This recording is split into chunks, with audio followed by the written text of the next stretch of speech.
This week, the Clarets twice came from behind to claim points against the champions and a team with Champions League ambitions. This is the No Nay Never podcast.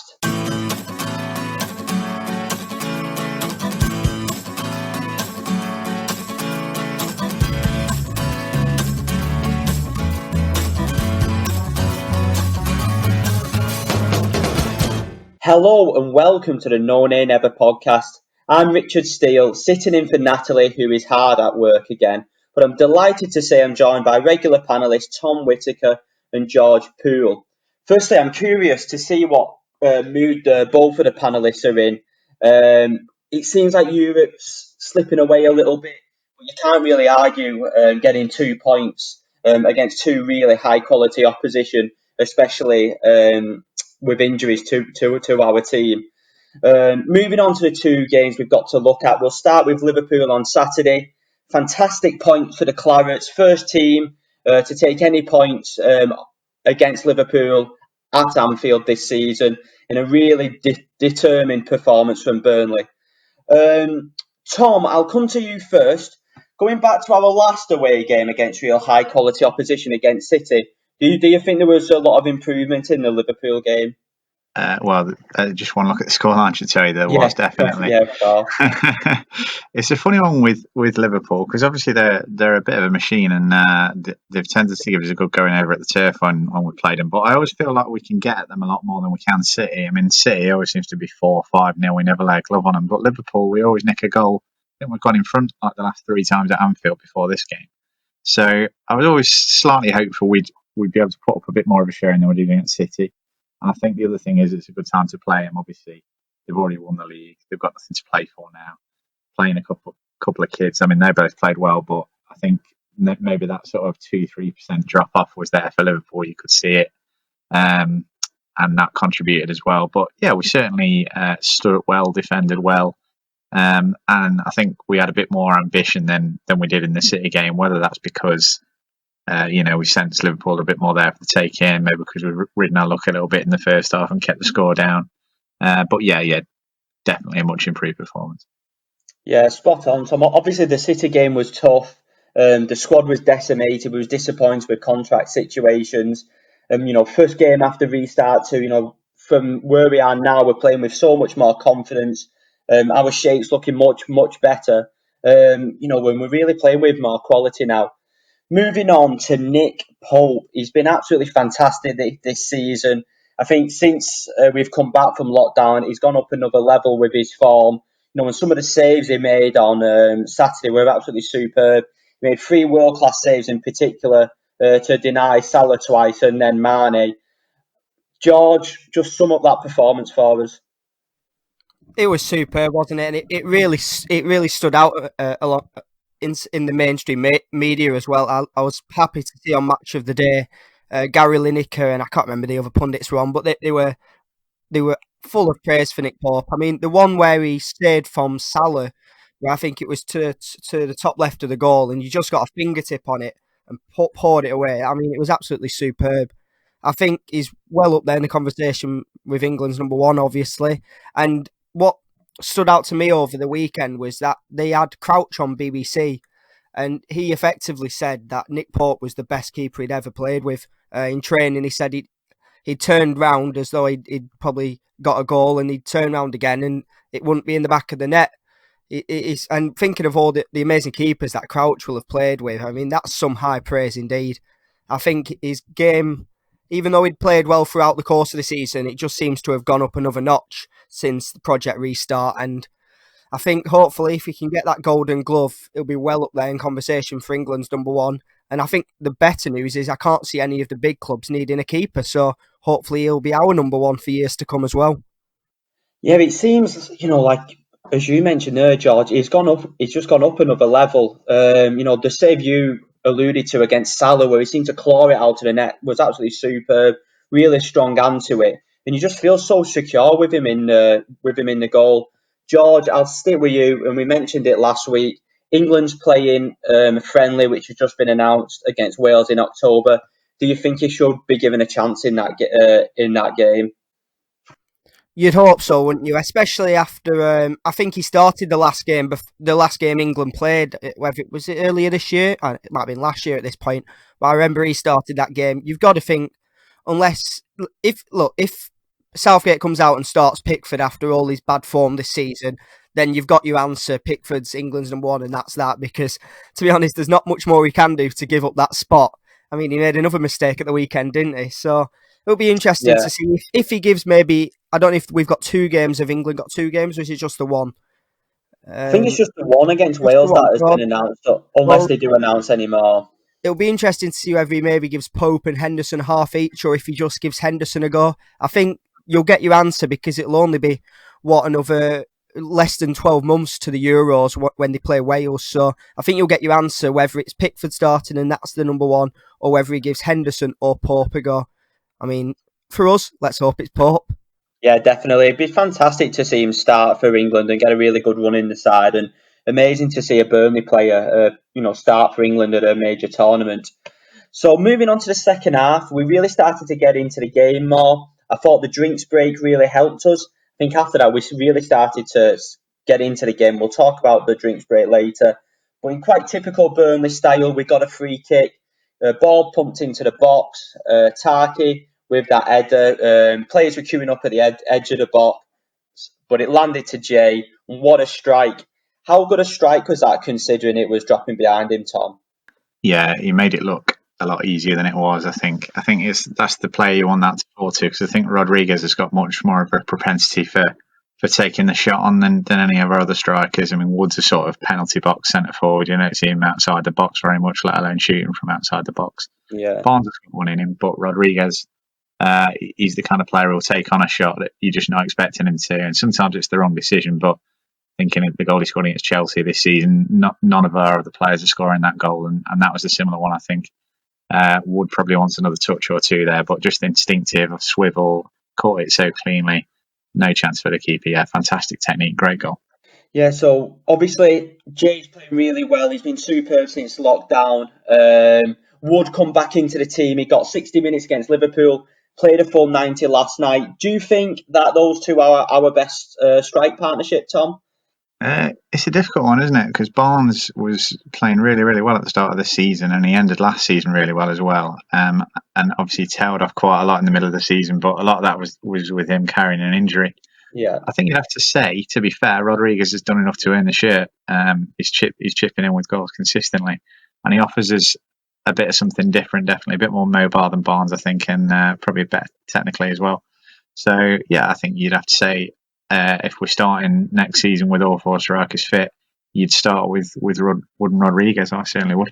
Yeah, fully agree with that. I think since Rodriguez has come into the team and really started playing well, I think we've looked a better side. And as Tom alluded to there, he's just got that bit better technical ability than Barnes. So for me, they are the starting strike partnership moving forward, all being well with injuries. And then late on into the game, you can't get too greedy. It was a fantastic point against Liverpool. Corners come in, it's dropped to Gudmundsson. Open goal, he's hit the bar. I was gutted. I thought, oh no, we could have got a win at Anfield. George, was you as disappointed as me, or just happy to get that point? Look, we're all happy to get the point, but that doesn't mean we're not disappointed. I thought we were in dreamland there. I mean, firstly, a brilliant corner from Westwood, which created the confusion to begin with. It's so good to have him taking the corners from that side and McNeil from the other side. I mean, we're a threat against any team with them corners, and it's really an entertaining one to see, because even against the bigger teams, we might not get forward much, but whenever there's a set piece, we're in with a chance. But yeah, the ball gets recycled and it just falls to Gudmundsson, and it just reminded me of was it the Arfield goal away at Rovers? It just reminded me the way it just fell for him, and he hits it, and then you think it's going in top bins as well, and then it hits the crossbar. Disappointing one, obviously, but you can't get too greedy. I thought we were well worth the point, and maybe 3 might have been a bit cheeky, and you never know, it might have upset them to get an equaliser at the other end. So we'll take the point, but what a good strike from Gudmundsson. Unlucky to see it hit the crossbar. Oh yeah, I still think about it now. I kept saying to my dad when I'm watching it, how's he missed that? It's an open goal, but yeah, you can't complain about a point. And you just mentioned there, George, about Liverpool being upset. It was circulating on social media after the game that Andy Robertson was giving a bit of a volley to the officials, which to me seemed really unjustified. Again, you maybe go to a sport like rugby, that it would have been sent off for that. So, what's your take on that incident, George? Was it completely out of order, or did Robertson have a point considering the penalty incident?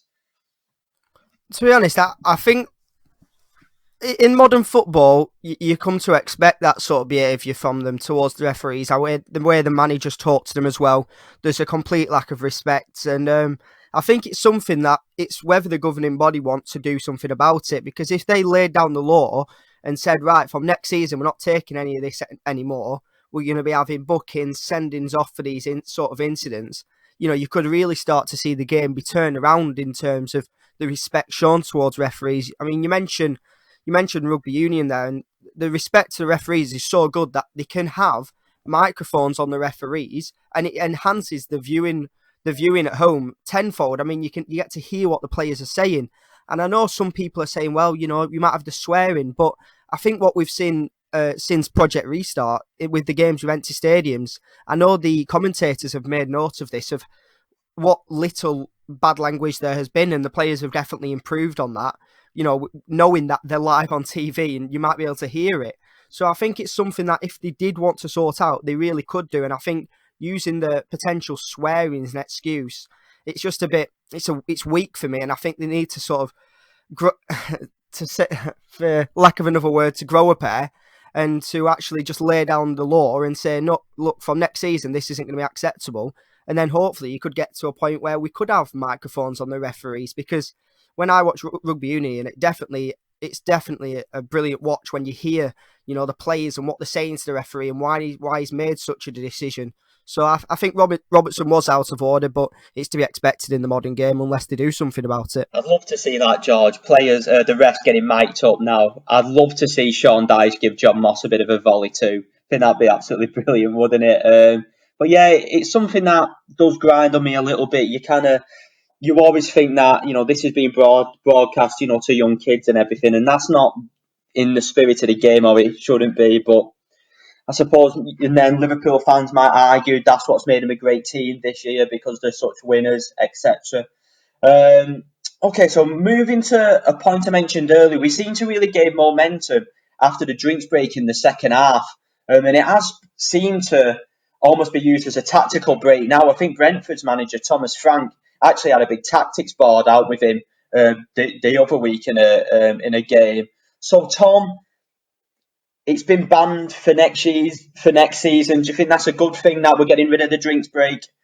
Yeah, I'd much rather get rid of it. It's too American for me. It's like turning a game into 4 quarters instead of 2 halves. They'll, if carried on with it, they'd just start sticking some adverts in there. I can't see I'm with I know Dyche said, it's one thing to have it if it's boiling hot 20 degrees, but it's like drizzle in some games, and they're having a drinks break. It's pointless. I mean, have it if it's needed, and you could do that anytime. You could say, you could just be flexible with it and say, even if you're playing regular season in April or something and it's boiling hot, give them 2 minutes to have a drink, fine. But just mandating it every game, it's pointless, waste of time. I hope we don't see it again next season. Yeah, it does feel very Americanized. And the next thing, knowing Sky, they'll maybe try and put, adverts on it to make more money. So I'm a big fan of getting rid of it next season. Another thing I'm not a big fan of is the 5 subs. I just don't think there's any need for that amount of substitutes in a game. 9 on the bench definitely favours the big clubs, especially like City. You look at the bench they've got. The IFAB have said that we can have 5 subs next season. But I think 14 out of 20 Premier League clubs have got to vote in favour for the rule to actually apply. George, can I get your thoughts on that, please? Yeah, it's one thing that's really worrying me. I mean, okay, having 5 subs this season after, they've had that extended break and, they've not had a proper pre-season to get back up to fitness. But from next season, it shouldn't be an issue. We really shouldn't be having 5 subs. I mean, really, without sounding, like whining, it just isn't fair against the smaller clubs when you've got a team like City bringing on De Bruyne, they could bring on Aguero, Sterling, Mahrez, and we can bring on like Brady and Wood, and that's about it, from our bench. I mean, free subs has worked for as long as football's been around. I don't see a need to change it. I've seen maybe an argument on the other side that it's helped youngsters like Foden and Greenwood at United get a game. But look, if those players are good enough, they'll manage to get some game time, and you can give them game time with free subs. I just think if it continues into next season, it could be a really unfair advantage, and you could see the big teams, pulling away from the rest of the pack even more than they already have done so. But I'm hopeful that I think a lot of the teams will vote against it. So we'll just have to see where that one goes. Yeah, spot on with those views, George. Premier League, get rid of it. Simple as that. So to summarise that Liverpool game, it feels fantastic that the Clarets got a point there. I really kind of hope Liverpool win the remaining of the home games this season so that we can always say that we were the only team to take any points off Liverpool.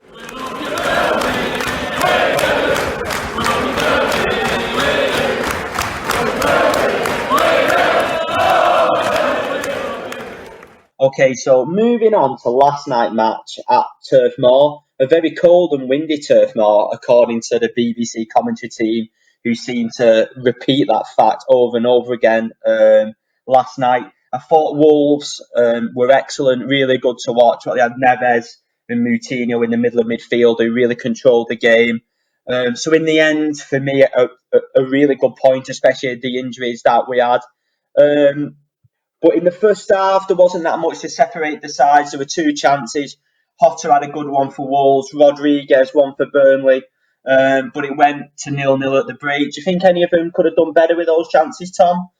The hotter one, I think Peters did well with that. He probably should be looking to put it across the goal. I don't think you're likely to beat Nick Pope at his near post from where he was. And I think Peters did well, to be fair, got across and narrowed the angle. Maybe if that had fell to him and as he would have took it a bit sooner. But that was a difficult chance. I wasn't surprised to see that go past the post. The Rodriguez one, I thought, so it was the one where McNeil's put that ball across and his first touch just lets Cody get across to him and just sweep it out for a corner. I thought at the time that probably he couldn't do a lot more with it. I think it was just the fact that he had to take that touch and the defender's always going to get there. They said in the commentary he could have took it a bit far wide, but then you lose your angle to have a shot for me. A few people, I was watching it with my family, and they all thought it was a bit of a bad touch. You could have kept it in his feet a little bit more, but for me, I don't think there was much on there. I don't think he could have done a lot more with that. So, yeah, for me, there were half chances, and the defender's always the favourite for both of them. Yeah, typical dad's that, isn't it, Tom? Mine was the same. He thought, that's an awful first touch. I'm like, well, you're not a professional footballer, are you, Dad? So I'll give Rodriguez the benefit of the doubt with that one, yeah, but agree. The hotter one was definitely the better of the chances, and Burnley were happy to go in 0-0 at the break. It didn't help George that we lost Taylor for half an hour. Do you think we missed him throughout the game, or do you think Peters did okay coming in at left back from his unfamiliar position of right wing? As we've touched on already, I thought Peters did really well for the hotter chance. I mean, just to cover him behind, I think it was Tarkowski. I think, the Burnley team, we do that really well, when a defender pushes up and another one covers him behind. And I think it really did make it into a half chance. I thought for the rest of the game, Peters looked solid. Obviously, we missed Taylor going forward, and I think that's one thing where, for the first half an hour of the game, we've got an ex-Stoke City right back in Bardsley and an ex-Stoke City left back in Peters, and they were going down the right wing together. I mean, you're never going to create that many chances. And then sticking Peters on the left, it's not too much of an attacking fullback option. But I think, within the first couple of minutes of him moving on to that left back position, Traore had a little bit of a run at him. He just, from a standing start to what must be 35 miles an hour in this blink of a second, and he just glided past Peters with ease and chipped a ball into Jimenez.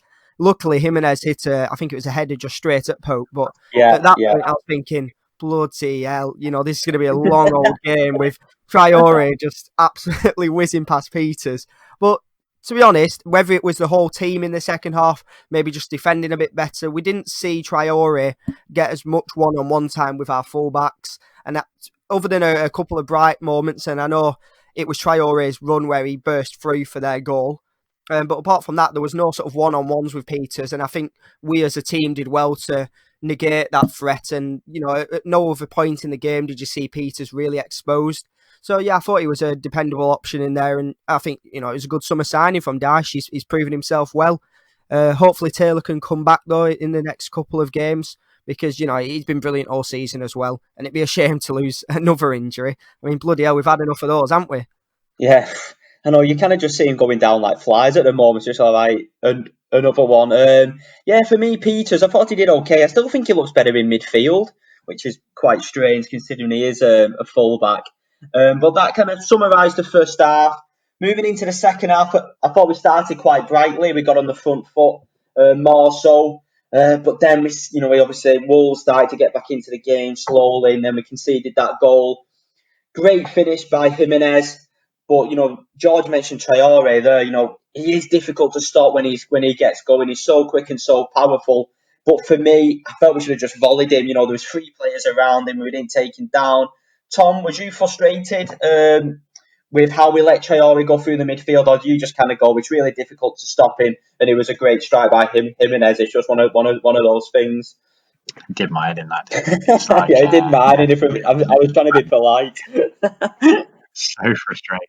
It's like every opposition fan, terms as like a bunch of cloggers and that, and it's like, I wish we bloody had a clogger in that midfield. It's exactly the same as the Son one, when he scored that goal at that was even worse. All that. Yeah, just waving through like Joey Barney against Man United a few years ago. It's commendable, and maybe he's just too quick for him or strong for him to actually bring him down if they try. But yeah, you've just got to trip him up and take the yellow there, haven't you? Because we haven't got anybody who's getting back to it, as it proved. He just outpaced everybody. Had a bit of luck, obviously, with the goal. The way the shot was absolutely terrible, and obviously it sat up.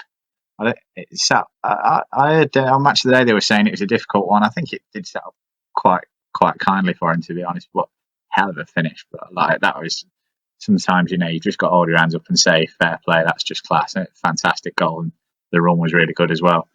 Obviously, you don't want to advocate legging people up and fouling them, but I think that's all we could do in that situation.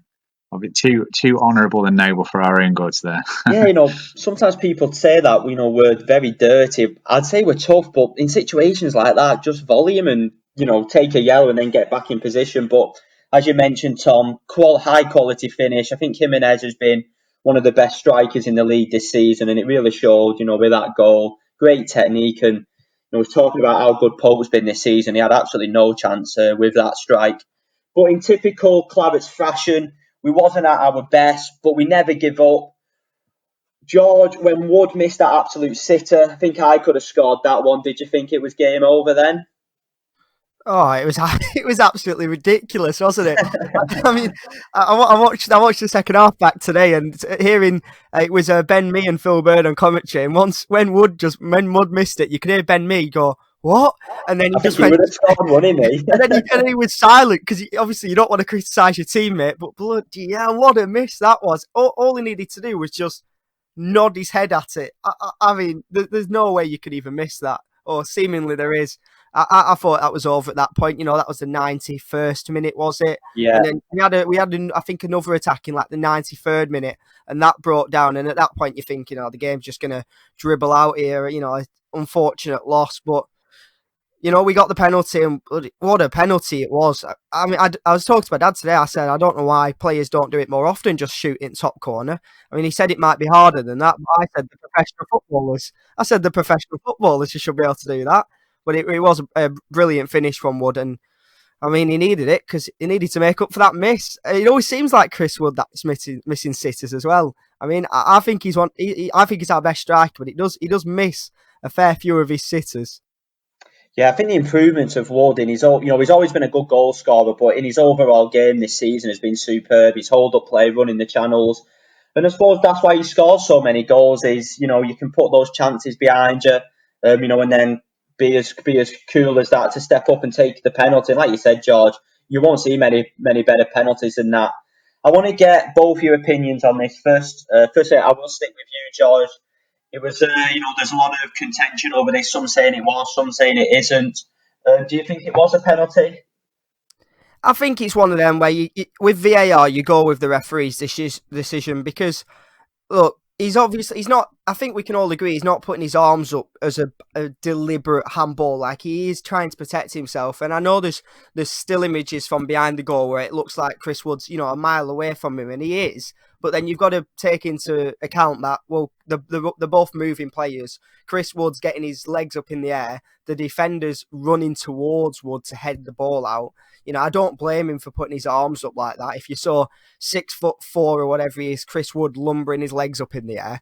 So Yeah. I don't blame the guy, but I think with Mike Dean going with the decision to give a penalty, it'd be a really tough one for VAR to overturn that. I'm really not sure on the rules, because I thought it had to be almost is it a deliberate handball, or is that in the build up to a goal? I've got no idea what the rule is anymore. So I think that paints the picture, doesn't it? Yeah. Before I give my view on it, Tom, you're Georgia, great feedback. Tom, your view on the penalty?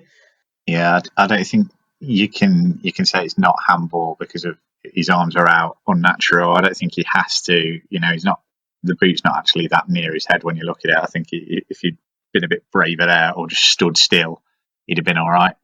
The query is whether Wood throwing his leg at that like that and getting nowhere near the ball, whether you class that as dangerous play.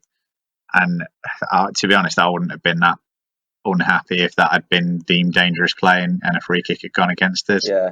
But if you're not deeming it dangerous play, then it's a handball for me. I don't think you can excuse him from the handball on the grounds that he's got a boot near his face. I think if you're a defender, you've got to be a bit braver there. Either if you're going to sort of move towards the ball, you've got to either have your eyes on it or maybe put a back or a shoulder to it, something where you're not going to get too much damage from the boot, but also you're not going to give away an handball.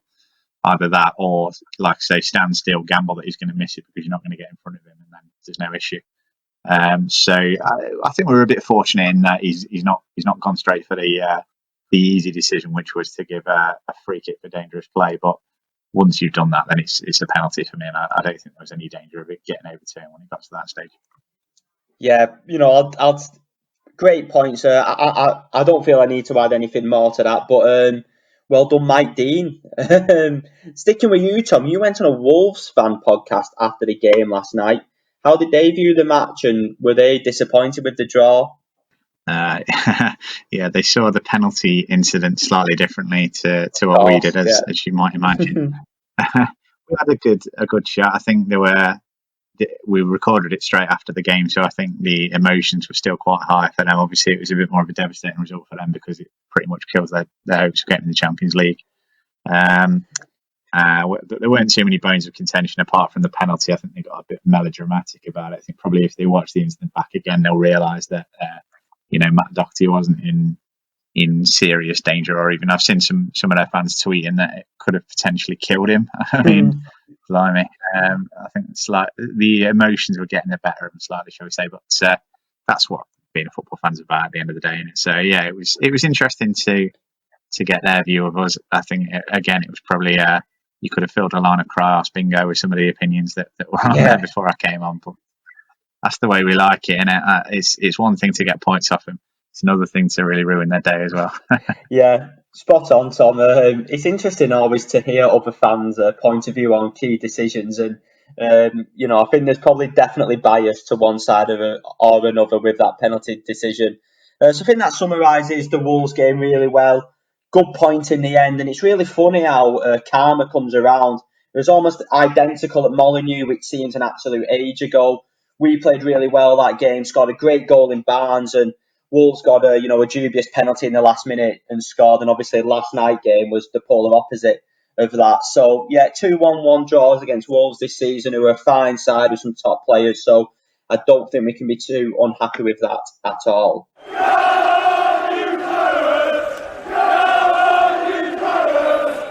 So with City's ban being overturned, it's kind of looked inevitable. Means seventh place now is what we would need to finish to get in the Europa League. We've had 2 draws on a bounce, even though they're good results, and with Arsenal, Spurs winning, Sheffield United's gone on a good run. It looks very, very difficult for us now to get into the Europa League. We did run a poll last week about whether for the fans to see if they would want us to qualify for Europe. And there was a 60-40 split in favour of getting into Europe.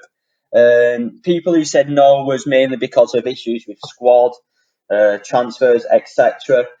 George, does a European dream for the second time seem to have passed us by now?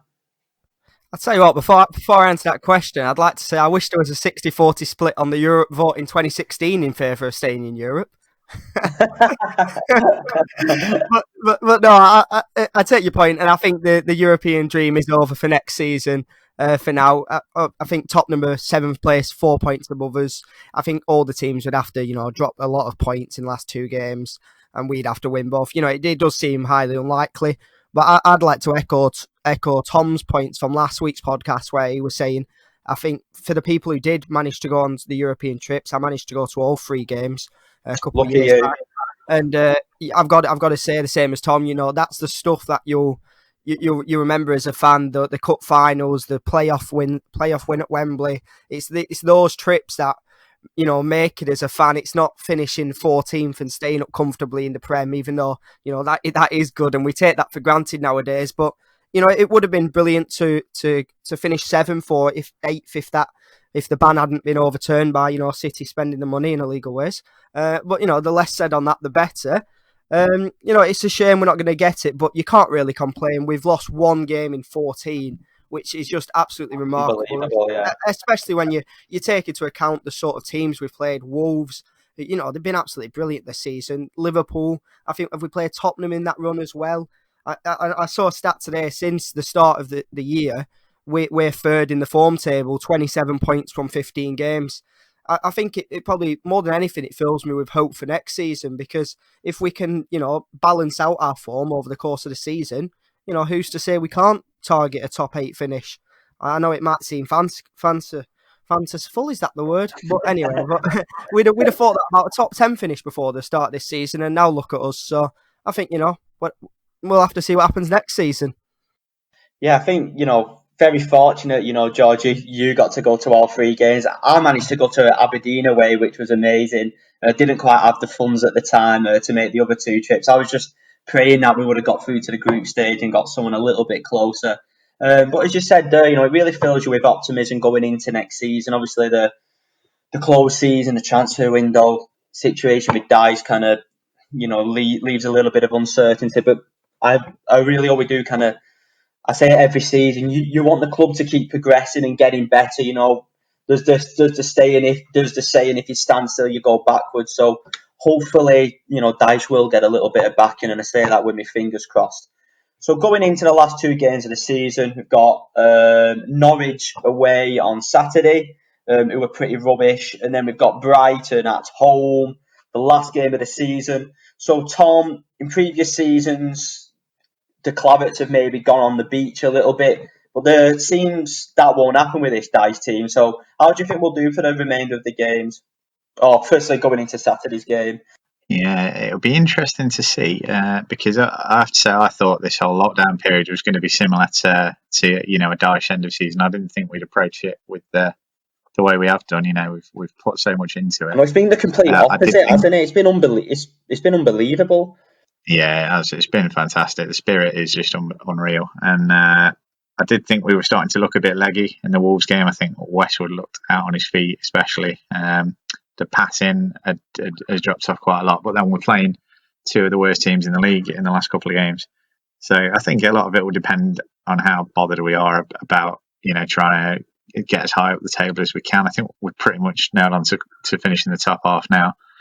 Obviously, it's an extra 2-3 million quid for each place up you go, but that's not seemed to be a big consideration in the past. But maybe if Dyche is angling for more money, that's something that him and Garlic have spoken about, and maybe he said, well, if you can get us 2 or 3 places up that table, then you've got an extra, 6, 7, 8 million on your budget. So maybe that'll be a motivation. Powder. More dry powder, yeah, there you go. I think the injury situation might be a consideration as well. If Taylor is out, who else went off? Rodriguez went off again, didn't he? Yeah. So if Taylor is injured and we're playing Peters, if Rodriguez is injured, we will literally have a first 11 and that's it, won't we, at that point? So maybe you'll think, do you know what?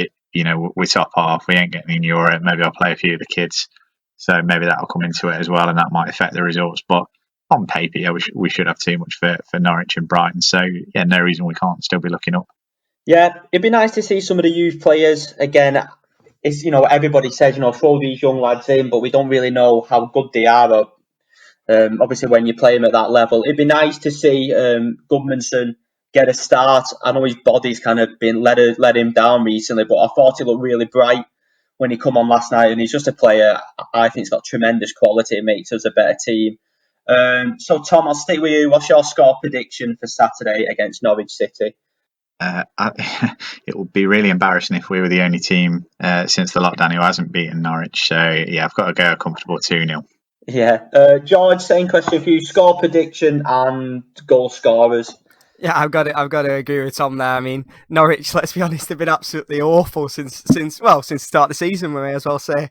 So yeah, I'm backing us to get a 2-0 win. I think you'd hope J-Rod, I'm going to say J-Rod's going to be fit. Hopefully like a precautionary thing to take him off. So I'd say Rodriguez and Brown. I'm going to back Brownhill to score, and hopefully we're on 51 points now. The season we finished 7th, we finished on 54 points. This could be our record points total in the Premier League, and I'd probably put it out there. Maybe a question to listeners: Is this the best team Daesh has ever assembled? Because even with all the injury situations and the contract situations, we might end up with a record points total. And if we don't lose between now and the end of the season, 1 loss in 16. I think for me, this is the best Burnley team under Daesh we've seen. Yeah, you can't argue with that. I think the season we did come 7th, there was a lot of 1-0 wins, a lot of hanging on. But this season we've had some fantastic performances, and with West Ham we battered them 3-0, Bournemouth at home, some great away wins. So really can't argue with that. Coming to the end of the podcast, so No Nay Never fans, we're going to be running some alternative end of season awards for categories like worst miss, best anti-football moment, player of the project restart, etc. So please look out for the link to the polls on our social media channels next week. To summarise for me, just really proud being a Burnley fan at the moment. Felt such pride getting that draw against Anfield, and it's really nice to go into these last 2 games of the season, not fighting relegation, and we've pretty much consolidated a top half finish. So, and as George was saying, what a great team this is, full of effort, application, and real quality. I just want to say thanks very much to our regular panelists, Tom Whittaker and George Poole. As always, thanks to our editor, Matt Moss, who does a great job in making the podcast look very shiny. But most of all, and most importantly, thank you to our listeners. This has been the No Nay Never podcast.